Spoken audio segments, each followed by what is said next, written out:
দীর্ঘ সময় বাংলাদেশের যে পাবলিক ইউনিভার্সিটিগুলো ছিল, সামগ্রিকভাবে শিক্ষা প্রতিষ্ঠানগুলোতে রাসূল সাল্লাল্লাহু আলাইহি সাল্লামের জীবনীগুলোকে সুন্দরভাবে উপস্থাপন করার যে অভিপ্রায় থাকা দরকার ছিল, সেটা কিন্তু হয় নাই।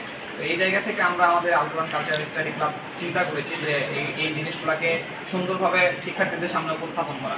এরই অংশ হিসাবে আজকে যে অনুষ্ঠান সম্পন্ন হয়েছে, এখানে আপনারা ইতিমধ্যে লক্ষ্য করছেন যে একটা বড় সংখ্যক স্টুডেন্ট আমাদের সাথে অংশগ্রহণ করেছে, এজন্য এবং সুন্দরভাবে আমরা সম্পূর্ণ করতে পারছি বিষয়টা, এজন্য আল্লাহর কাছে শুকরিয়া আদায় করছি আবারও।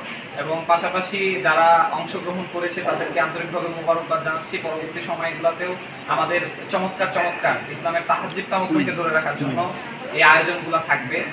পাশাপাশি আমাদের পুরস্কার বিতরণী অনুষ্ঠান আছে। আজকে যে সুন্দরভাবে কুইজ প্রতিযোগিতা সম্পন্ন হলো, আলোচনা সভা এবং কুইজ, এখানে আমরা আশা করছি যে আমাদের বিশ্ববিদ্যালয় প্রশাসন থেকে যারাকে মেহমান করা হবে তারা উপস্থিত থাকবে এবং এই যে রাসূল সাল্লাল্লাহু আলাইহি ওয়াসাল্লামের জীবনী সহ ইসলামের সামগ্রিক বিষয়গুলোকে, সংস্কৃতির যে বিজয়, এই জায়গাগুলোতে ক্যাম্পাসগুলোতে ছড়িয়ে দেওয়ার জন্য আমাদের এই ধরনের আয়োজন বারবার চলতে থাকবে এবং শিক্ষার্থীরা এটা খুবই সুন্দরভাবে হচ্ছে যে গ্রহণ করছে। এটা আমাদের জন্য অনেক বেশি অনুপ্রেরণা এবং এই কাজগুলো থামবে না, ইনশাল্লাহ এগুলো চলতে থাকবে, এটাই আশা করছি। এবং পাশাপাশি আমরা বিভিন্ন যে সাংবাদিক ভাইয়েরা এখানে অংশগ্রহণ করেছে তাদেরকে আমরা ধন্যবাদ জানাচ্ছি আমাদের ক্লাবের পক্ষ থেকে। পরবর্তী সময়েও তারা হচ্ছে আমাদের সাথে থাকবে, এই আশাবাদ ব্যক্ত করে আমি কথা শেষ করছি।